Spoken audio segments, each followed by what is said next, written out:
These reels of film were missing for decades. Nobody guessed that Hitler's second-in-command had a secret passion. Films from his private collection show him in his favorite role. At the height of his power, midst the cheering masses. Hermann Göring's reception in Austria in May '38.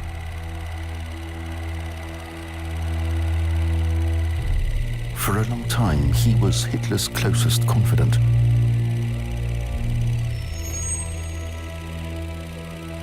As commander-in-chief of the Luftwaffe, Göring created a powerful weapon.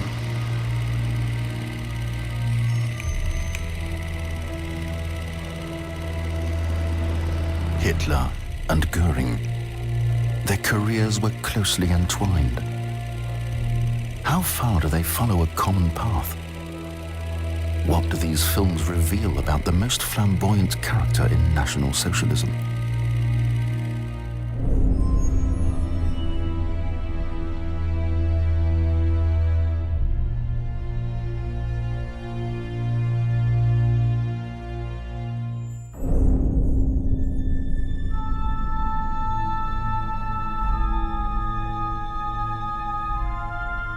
Schorfheide, north of Berlin. Idyllically located between lakes and forest, Göring's castle-like residence once stood here. Karin Hell. The residence of a man who said about himself, "I am indeed a Renaissance man. I love splendor." He wants to be the jovial face of dictatorship. But Hermann Göring, Marshal of the Third Reich, was involved in everything for which the regime was responsible. Elimination of political opponents, millionfold crimes, a murderous world war.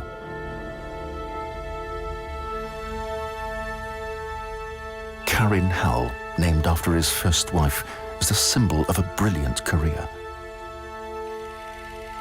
The once modest hunter's lodge becomes a grand estate, which the proud lord of the manor filmed with his own camera. During the war, as the defeats increased and German cities fell beneath a hail of bombs, it was to hear that he more and more frequently withdrew to a private world far from reality. He watches films like this in his home cinema.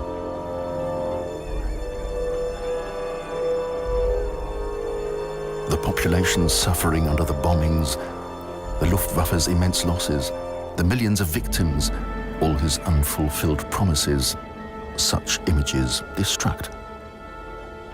"At least we lived well for 12 years, he will say later. In 1945, following Hitler's death, Göring, a prisoner of war, is the highest-ranking living Nazi. He's taken to a camp for German war criminals, while to be tried in front of an Allied court. He will never acknowledge his responsibility, not even at the Nuremberg trials.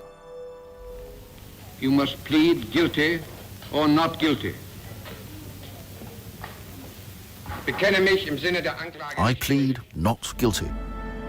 In the end, he takes the law into his own hands with poison. It was the unexpected last move in an astonishing career.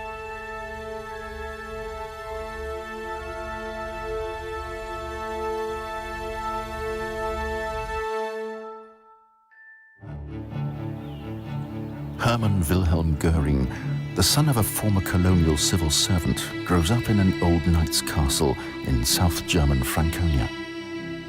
It belongs to his Jewish godfather, with whom his mother has an affair. Göring is considered a difficult child, and his mother prophesies that he will become either an influential man or a big-time criminal.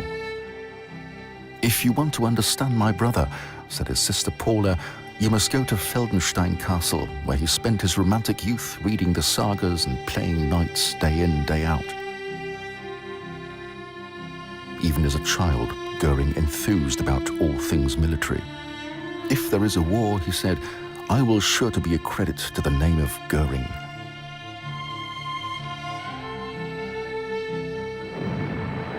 During World War I, he had his first battle experience as a young soldier in Alsace.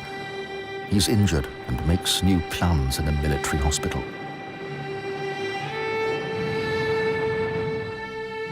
Second Lieutenant Goering is aiming high. He wants to be a military pilot and a war hero. He can report the shooting down of 22 planes.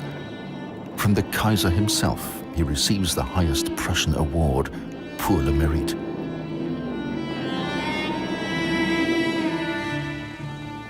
As the last commander of the legendary Richthofen fighter squadron, he becomes known throughout the country. But defeat puts an end to his breathtaking career. His world falls apart.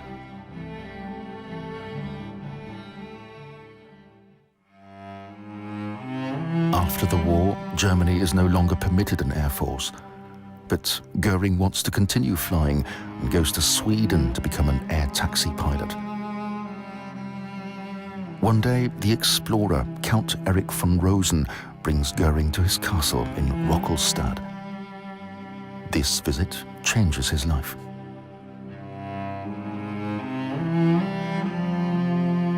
He meets Karin to be his first wife. She leaves her husband and children and marries Goering, the World War I fighter pilot, a scandal for society at the time. After Karin's death in 1931, Goering cultivates her memory. He names his yachts after her. There are paintings of her and even a room to her memory.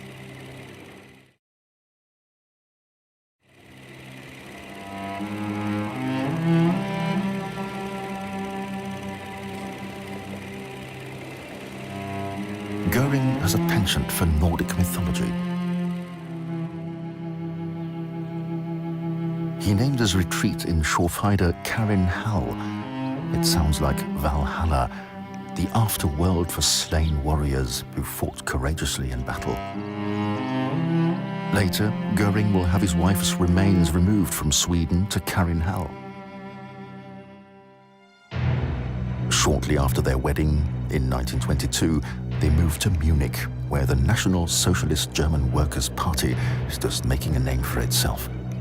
Face to face with Hitler for the first time, Goering, as he himself says, is completely captivated.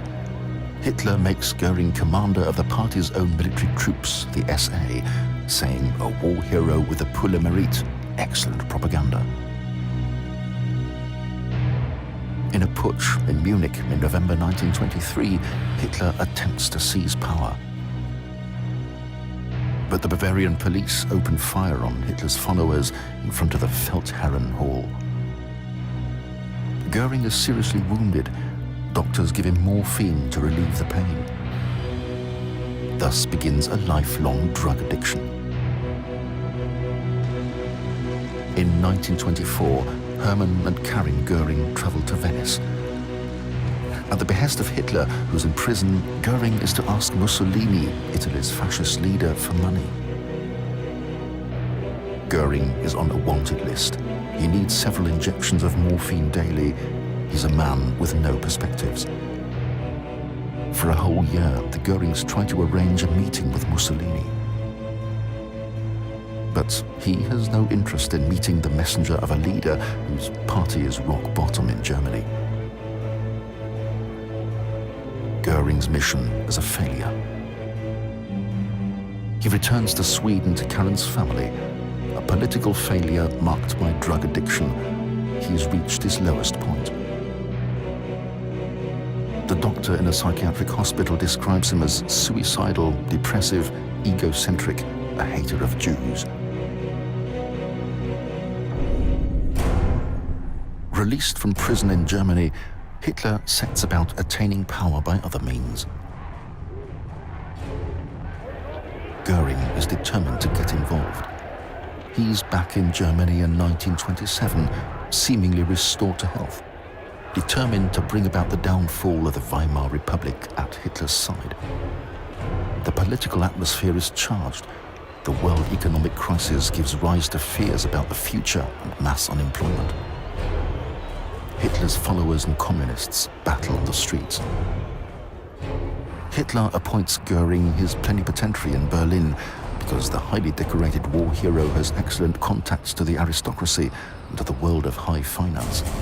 In 1932, the Nazis become the most powerful party in the Reichstag and Göring president. That Hitler is able to seize power is also due to his helper, Göring. As Minister for the Interior in Prussia, Göring immediately begins to clamp down on political opponents. Shortly afterwards, the Reichstag is burning. The causes of the fire are disputed, though the consequences are decisive. Fundamental rights are suspended, persecution becomes legal. Jewish businesses are boycotted. The SA hunts down communists and social democrats, and the construction of wild concentration camps begins. From the 11th of April 1933, Göring is Minister-President of Prussia. Elected to this high office by a majority of the representatives of the German people and as the candidate of the strongest party, I am determined to run this office for the utmost benefit of the German people.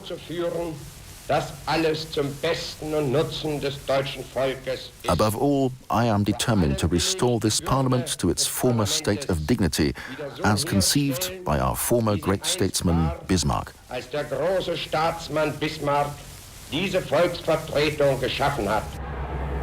Göring founded the Gestapo, the secret police, and he takes on a key role in the establishment of the dictatorship.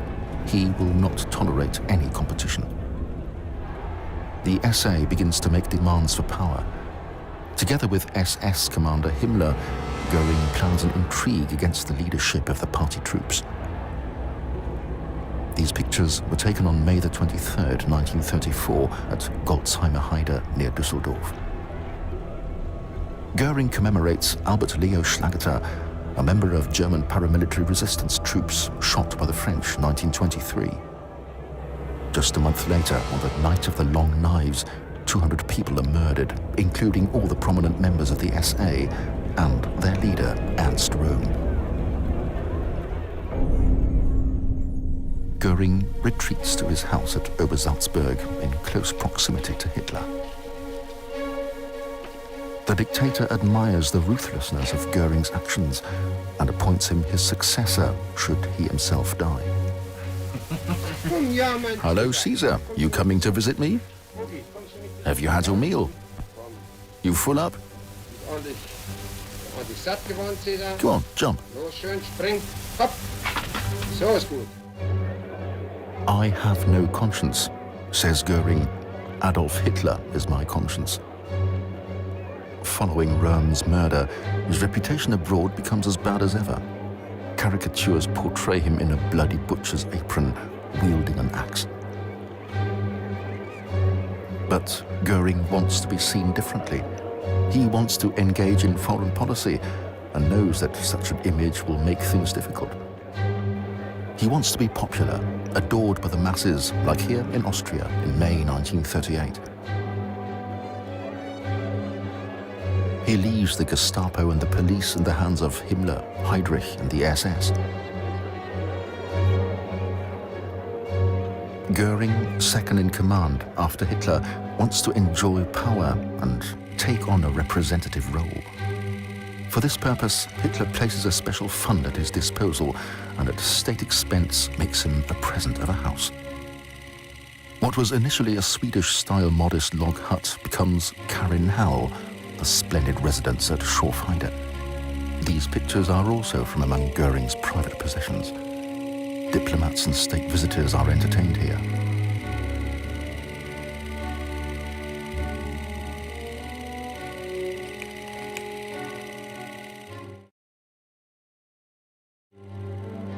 His drug addiction still affects him badly. His fondness for dressing up and self-aggrandizement seems really grotesque. But inwardly, Göring remains true to himself. It is forbidden for German nationals or other blood-related persons to marry Jews. Anti-Semitism becomes the word of law. The Nuremberg race laws are announced by Göring in passing at the party rally in 1935. Of all the high offices which Göring stockpiles, one is of particular importance to the former fighter pilot, Reich Air Minister, with a brief to build up a new air force. In 1935, at the party rally, Göring presents the weaponry which has been manufactured secretly over the past years. The Treaty of Versailles is broken openly in front of the eyes of the world. At the end of the year, Göring has 1,800 planes at his command.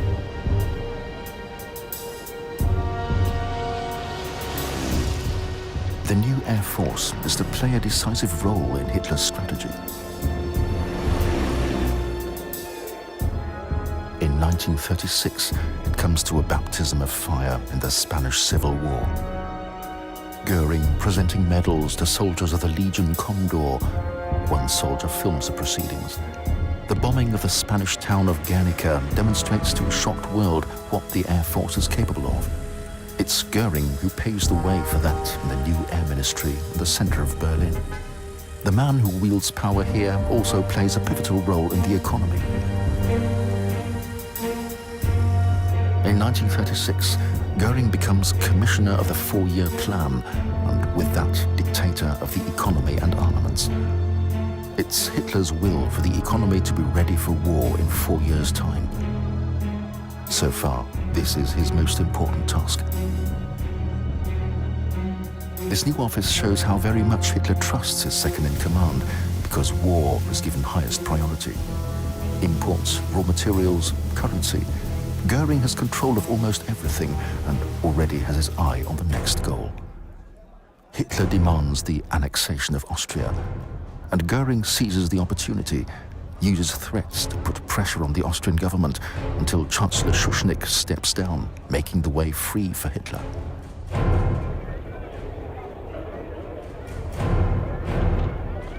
On the 4th of April 1938, Kärnten's chief forester Aurelius Meyer films Hitler's arrival in Klagenfurt.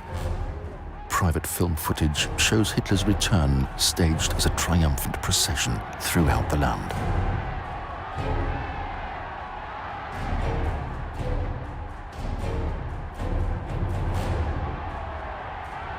The annexation of Austria is the height of the alliance between Hitler and Göring.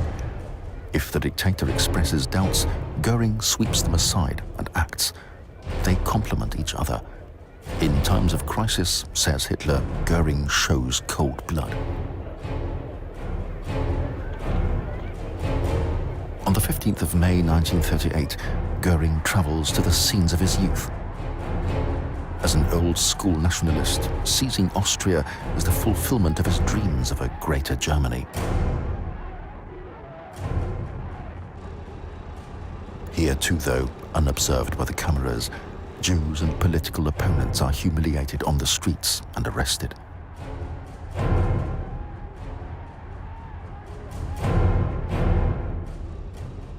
Göring travels to Mautendorf in the area of Salzburg, to one of the castles he knew as a child, and there celebrates meeting his sisters Olga and Paula again. Both are married to Austrian lawyers.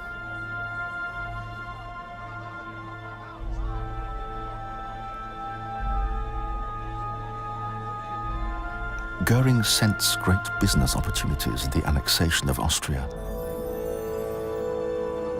Hermann Göring's Reichswerke, one of the largest industrial complexes in Europe, is striving to expand southeast. And now Austria, the gateway to the Balkans, is under German control. Göring is pleased. While he is indulging in memories of childhood, Hitler is preparing the next step towards war. He is planning to crush Czechoslovakia, and Göring is to organize the economic mobilization. But he wants to prevent a great war because he doubts it would be successful. Göring knows the necessary economic and military conditions are lacking, but he does not dare to say this openly. On the contrary, in front of representatives of the aviation industry, he seems confident that there will be a huge mess up and that we will have to go into a great war, which I would not shy away from. Germany would then be the #1 power in the world and would have control of the world markets and be a wealthy country. But we would have to take a risk, says Göring.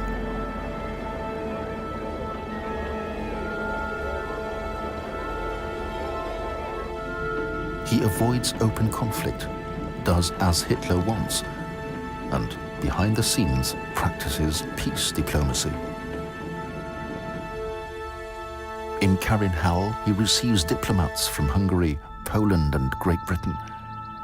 First and foremost, Göring wants to improve relations with London.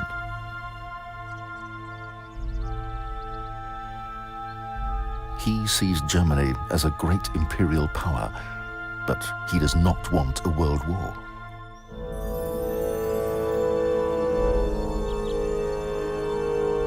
In September 1938, at the Munich conference, Göring presents the text of a treaty designed to maintain the fragile peace for the moment.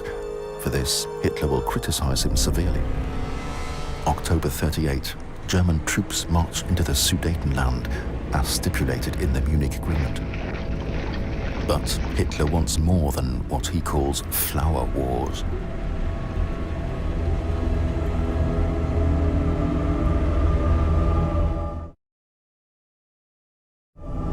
November 1938, the christening of Göring's daughter Edda in Carinhal. At his side, his new wife, Emmy Sonnemann. The relationship between Hitler and Göring is disturbed. For the first time, the dictator talks of him as a coward.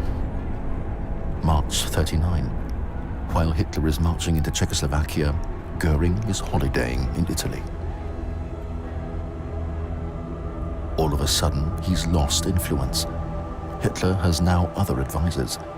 Joachim von Ribbentrop for foreign affairs. Göring senses that war is inevitable, though he does not dare to contradict openly. Each time I stand in front of the Führer, he says, my heart sinks to my boots. These pictures from Göring's private archive were taken at an air show on the island of Usedom. Ernst Udet, responsible for strengthening the air forces out of his depth. He used to commit suicide in November 1941. New types of planes are presented. Göring assures Hitler that the Luftwaffe is ready for war. In control of the economy and armaments, no one can judge better than Göring whether the Reich is really capable of waging a great war. But he suppresses reality and allows himself to be impressed by 4,000 of the most up-to-date planes and numerous vamped-up fighter squadrons. By summer of 1939, there are 400,000 on duty for the Luftwaffe. The 4 airborne fleets seem to be perfectly equipped for an extensive war. The blunt sword has been sharpened over the past 4 years, even though, in comparison to the air forces of other countries, there is a lack of bombs and fuel. Commander-in-Chief Göring still tries to prevent the threatening war.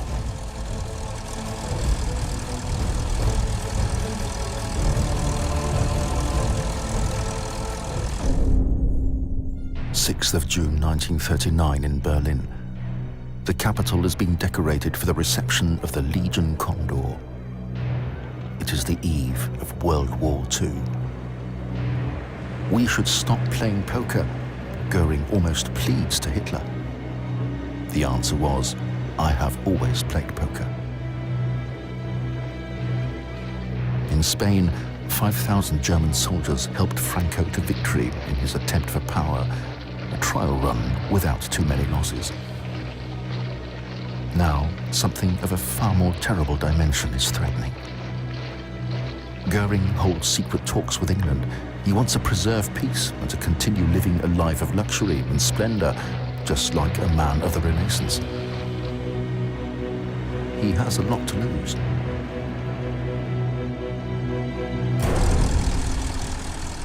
The attack against Poland begins on the 1st of September 1939. Göring's Luftwaffe gains control of the skies almost effortlessly. The Poles don't stand a chance. Dive bombers with ear-splitting sirens clear the path for the attack of ground forces. Göring is devoted to Hitler as he owes him everything. Private films show him at the opening of the Winter Relief in October '39. His half-hearted attempts to influence Hitler come to nothing. Göring remains obedient. It is he who orders the dispossession of all Polish Jews.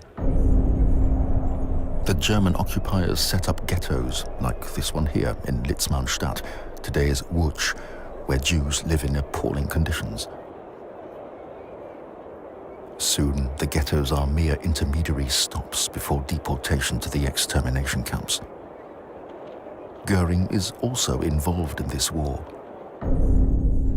In November '38, when the synagogues are burning, it is Göring who decides that the Jewish population in Germany are to pay 1 billion Reichsmarks as atonement, as he says. Jews are to be dispossessed and forced into exile. Göring, however, takes great care to ensure that his name is not associated with the crimes.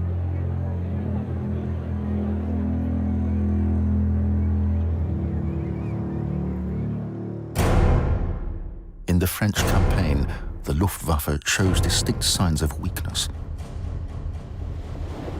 The British Expeditionary Force has withdrawn to Dunkirk on the Channel coast.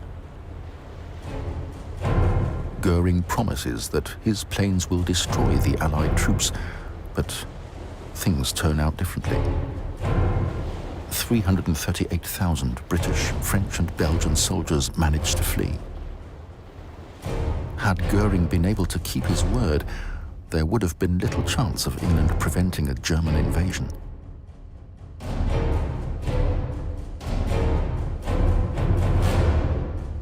Two weeks previously, Rotterdam had been severely hit by the Luftwaffe. While negotiations for Holland's surrender were taking place, Göring's planes razed the defenseless city to the ground. The news of the negotiations had reached the German command too late. The campaign on the Western Front had ended unexpectedly quickly. Hitler awards the victorious Supreme Commanders the Marshal's baton. Göring alone does a little better. A title is created specially for him, Marshal of the Reich. He is the highest-ranking officer in the German army, and has a residence, Karin-Hall, that is becoming more and more splendid.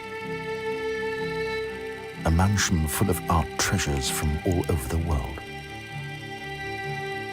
Göring collects old masters, tapestries, sculptures, and there's no holding him back when he is dead set on an object.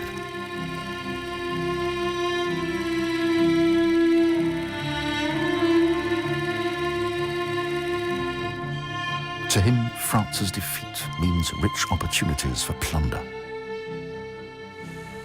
Paris is full of art, and the man who is second in command in the state comes to take whatsoever he desires. The Louvre, sacred to every lover of art. For Göring, nothing more than a self-service department store for art. On his shopping list, great names such as Rubens, Velasquez, Cranach the Younger, Cranach the Older.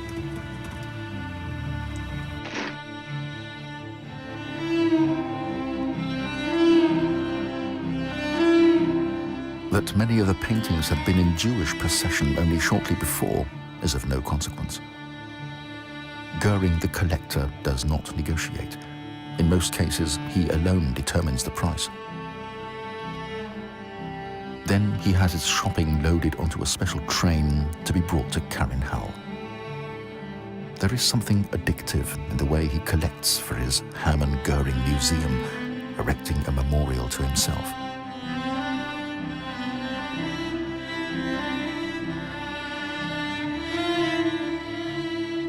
experts search everywhere in the occupied countries for art treasures for Göring's collection.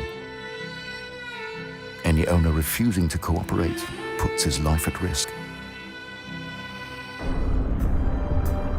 Following the campaign on the Western Front, the Luftwaffe has bases in the Netherlands, Belgium, and the north of France. The British Isles are within reach. Hitler wants to invade England, and Göring's Luftwaffe is to achieve air supremacy and bomb the island into submission. Göring believes that his planes can destroy the Royal Air Force in just 5 weeks. A visit to an airbase in France in the summer of 1940 with Göring's old World War I comrade Bruno Lotzer, an Air Force general left of Göring. They've known each other since September 1914. Lotzer's vivid reports of air warfare attracted Göring to the Luftwaffe at the time. Now, in 1940, Göring says Lotzer is his laziest general.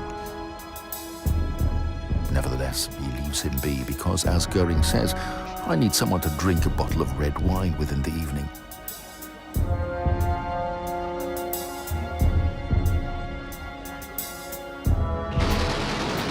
The Battle of Britain will be his first serious defeat. The Royal Air Force is equal to the Luftwaffe. British Spitfires inflict serious losses. At the end of September 1940, plans to invade are set aside indefinitely.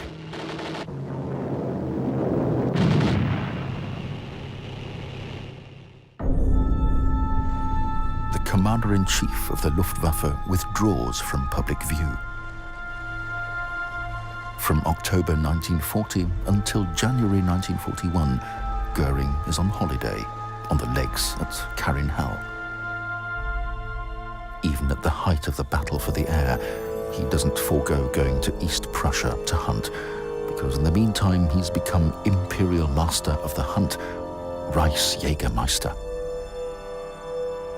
The mistakes in the building up and planning of the Luftwaffe are glaringly obvious, but Göring blames others. He is in the middle of a war which he did not want, but which he is, however, waging with all the consequences. The 22nd of June 1941, with the attack on the Soviet Union, the war of annihilation demanded by Hitler begins. Göring is well informed about the shootings of civilians behind the front line. What is more, in the spring of 41, he gave Reinhard Heydrich, chief of the SS Security Service, orders to draw up a set of guidelines for troops on who to put in front of the firing squad, above all political officers and Jews. Millions of Soviet prisoners lose their lives in this war.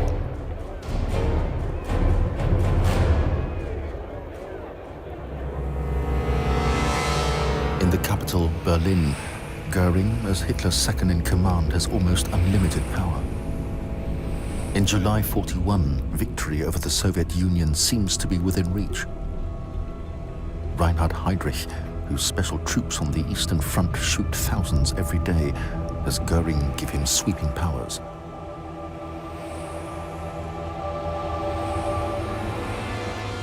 Göring orders Heydrich to prepare the way for the final solution of the Jewish question in German areas of influence in Europe. Everywhere in Germany, the deportations begin.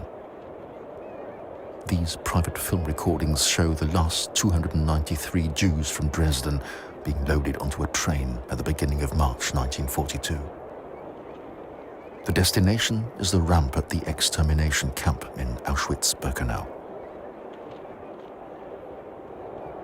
Only 10 are believed to have survived.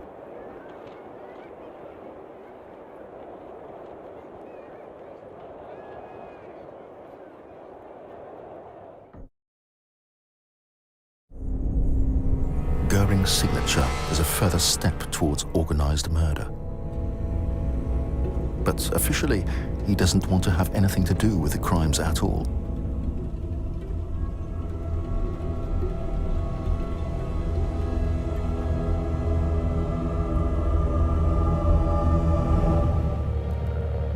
Luftwaffe is not prepared for this war. Its defense system is chaotic. Even engineers like Willy Messerschmitt cannot solve the central problem. There are not enough planes and too little powerful engines. Besides soldiers, these gliders also transport light military equipment, and they played an important role in the battle for Crete. Other new technological developments come too late or are of no use. Ernst Udet is responsible for the defense disaster. He breaks down under the weight of responsibility and takes his own life. Preliminary decisions are made on the Eastern Front. The attack on Moscow fails. A whole army falls in Stalingrad. Goering had promised a daily delivery of 500 tons of supplies by air. Only a fraction of that reached the encircled troops. His standing with Hitler sinks to its lowest point. Night after night, British bombers carry out devastating attacks on German cities. He'd eat his hat if an enemy plane ever reached the Reich, says Goering. His Luftwaffe is powerless. The anti-aircraft units can only obstruct the stream of bombers, not stop them. Goering is also responsible for air raid defense. The Reich Air Defences Association, with its millions of members, comes under his command. Private film recordings from March 1943. Air raid defense police units carrying out an emergency drill in central Berlin. The greatest worry is about gas attacks. Youths and adults wear the so-called people's gas mask. People think they are well equipped for the coming attacks. Nobody has any idea of the devastating power of high explosives and fire bombs. Like in Hamburg, July 43. A firestorm in the streets, destroying large parts of the Hanseatic city. Temperatures reach up to 1,000 degrees. Over 40,000 people die.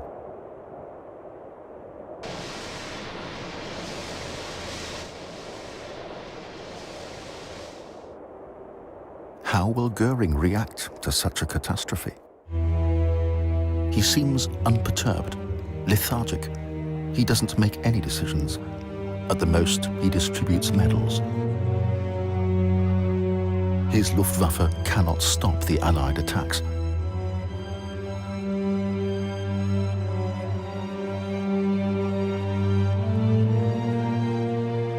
Technical developments such as airborne radar, the so-called Liechtenstein sets, bring short-term benefits to aerial warfare.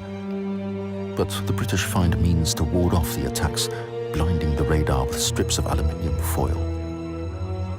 This was a crucial factor in the attack on Hamburg.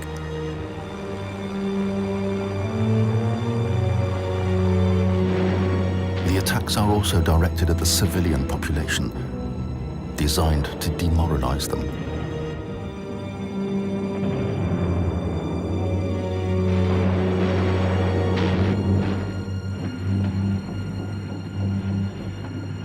Germany under bomb attack.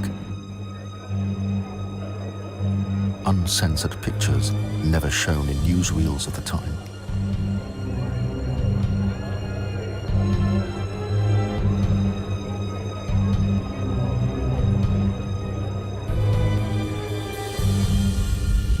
Air supremacy on the Eastern Front has been long lost, while Goering is holding court in Karinhell and showing off his latest art acquisitions.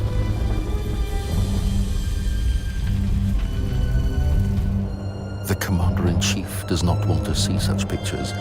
He is alienated from his troops.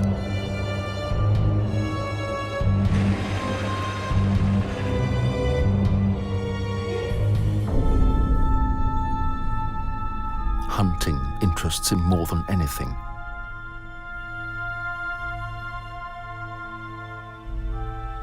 and with his camera, he records what seems to him more important than the high losses of his pilots or the falling cities. Stags on his private hunting grounds.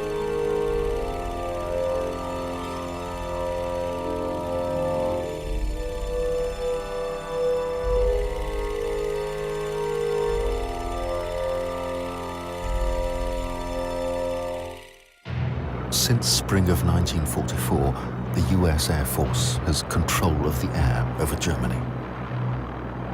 Goering's fighter planes can do little against this superior strength. There is a lack of everything: engines, petrol, pilots. Above all, a lack of clear decisions coming from above. The bombing reaches its destructive climax. As yet, Hitler's Berghof escapes the attacks. The warlord is outraged by the defeat of the Luftwaffe and the empty promises of his designated successor. In May '44, American forces bomb the fuel industry. The backbone of German war industry is broken.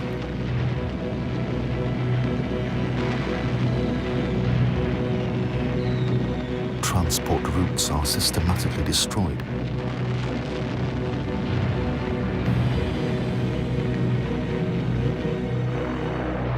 When the Allies land in Normandy on the 6th of June '44, the German Luftwaffe plays no role.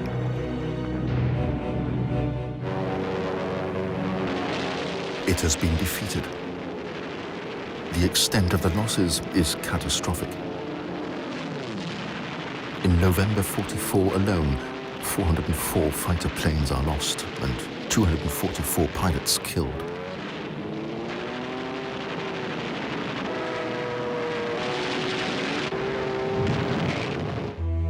Some sort of miracle weapon might turn the tide. The greatest and only hope of regaining air supremacy lies in the jet fighter Me-262. 1,400 of these jets are delivered to the Air Force, but more than 200 never leave the ground.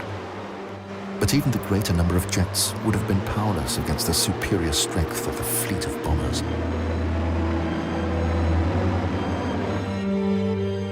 Adolf Galland, Luftwaffe general, is known for calling a spade a spade. Again and again, he calls attention to the hopeless material inferiority of their weapons. But Goering does not suffer any criticism. Galland falls out of favor. He will be made the scapegoat, responsible for the collapse of the Luftwaffe. At the end of January '45, he is replaced as Luftwaffe general. The battle for air supremacy over Germany is over. German pilots, ever younger and badly trained, are sent on suicide missions.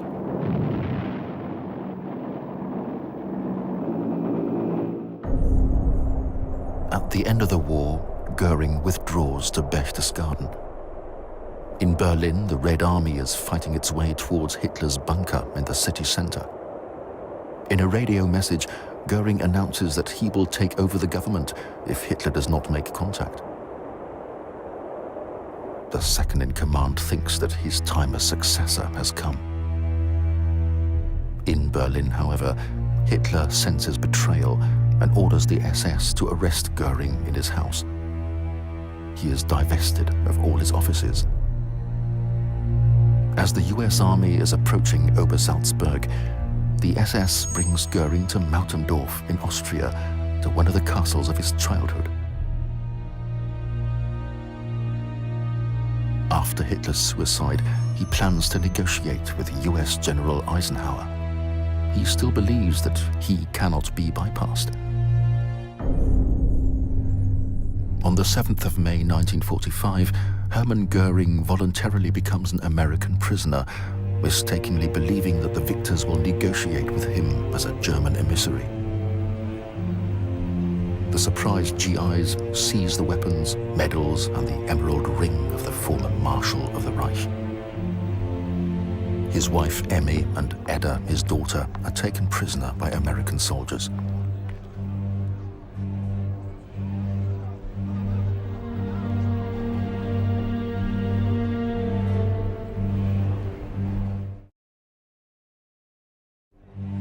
Despite arrest, Goering's self-confidence is unbroken. He holds a press conference. Will he admit his guilt?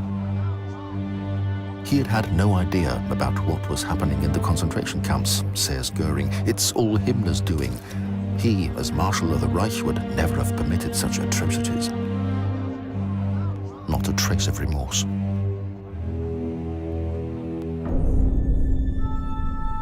Anybody of any standing in Goering's Luftwaffe is now prisoner of war. Adolf Galland, talking shop with American pilots. Field Marshal Kesselring, till recently Commander-in-Chief on the Western Front. Hans-Ulrich Rudel, no German pilot flew as many sorties as he did, 2,350. Hermann Göring seems to be indeed surprised to find himself on the list of war criminals. An American journalist reporting from Göring's press conference. The big man felt rather uncomfortable. He was sweating as he asked the translator to point out that because of some row, he, the Marshal of the Reich, had not been on speaking terms with the Führer for a long time. Completely incommunicado, he emphasized, waving his finger. Please emphasize this, it's important, he said.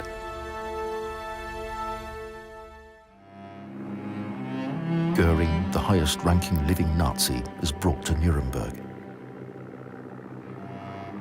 In the city where once the party rallies were held and now laid waste by carpet bombing, the most important war criminals are to stand trial before an Allied court. Nuremberg had been singled out for air attacks and was a wasteland of ruins.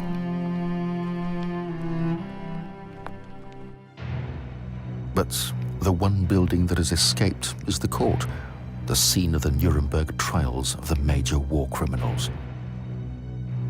The prisoners are held in these cells.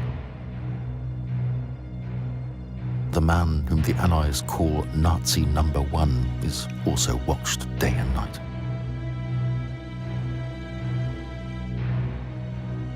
Göring, who until recently swallowed dozens of pills, is off drugs and on a diet. On the 25th of November 45, Göring enters the courtroom. For the first time in history, politicians and military personnel are held accountable for their crimes before a court. The wrongs which we seek to condemn and punish have been so calculated, so malignant and so devastating that civilization cannot tolerate their being ignored because it cannot survive their being repeated. Göring expects the death penalty. He is completely without remorse. The once most powerful man next to Hitler claims to have known nothing about the millionfold crimes. I have never expressed agreement with the idea that one race can be said to be the master race over all the others. On the contrary, I have always stressed the differences in the races. You did prohibit. During the cross-examination, the American chief prosecutor, Robert Jackson, tries to corner the accused, but with Göring, it always leads to a dead end. That is right, isn't it? I have already answered that quite clearly, but these explanations belong to what has already been said. And your counsel will see to that. Self-confident and verbose, Göring plays to the gallery one last time and accuses the Allies of having done the same things as the Nazis. His goal is to leave a positive image of himself for posterity.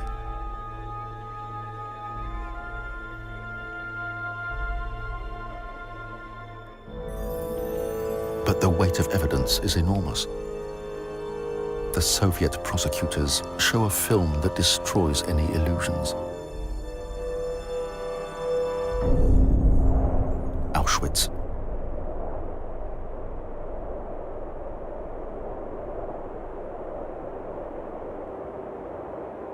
The most appalling crime against humanity ever. Amongst others, it is Goering who's responsible.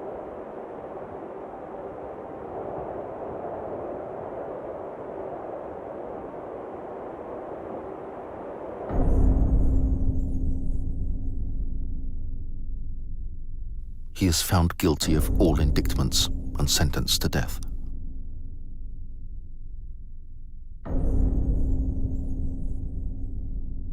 Right to the bitter end, he shows no sign of remorse. But all of these things were necessary things, as I understood you, to protect... Yes, these things were necessary because of what we were up against. The judgment did not affect him in any way, Goering told the American court psychologist. The execution is to be held on the 16th of October 1946. He plans his last coup and writes a letter to the prisoner commander. He had 3 capsules of poison in his possession when he was brought to prison. I put the first one in my clothes so that it would be found when I was searched. I hid the second one so well in my cell that it could not be found in spite of the frequent and thorough searches. I had it with me at the court sessions in my boots.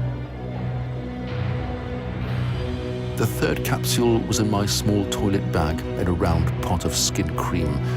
It was downright impossible to find. This hidden capsule of poison was Goering's final secret.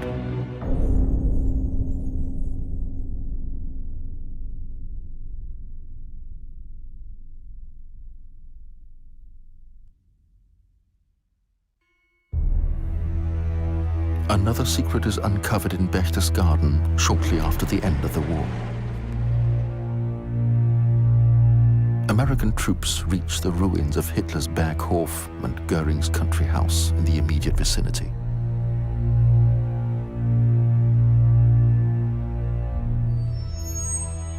Goering's mountain guide befriends a GI and gives him rolls of film from Goering's private property as a souvenir.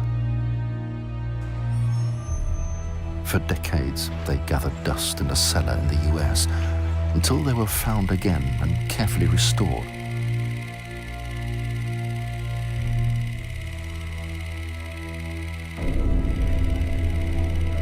Goering's private films show key scenes in the life of the most powerful man after Hitler in the NS dictatorship.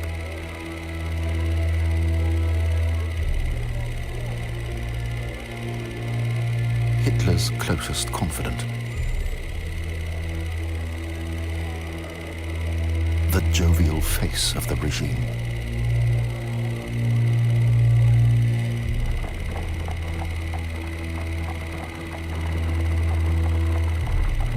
A man with many faces.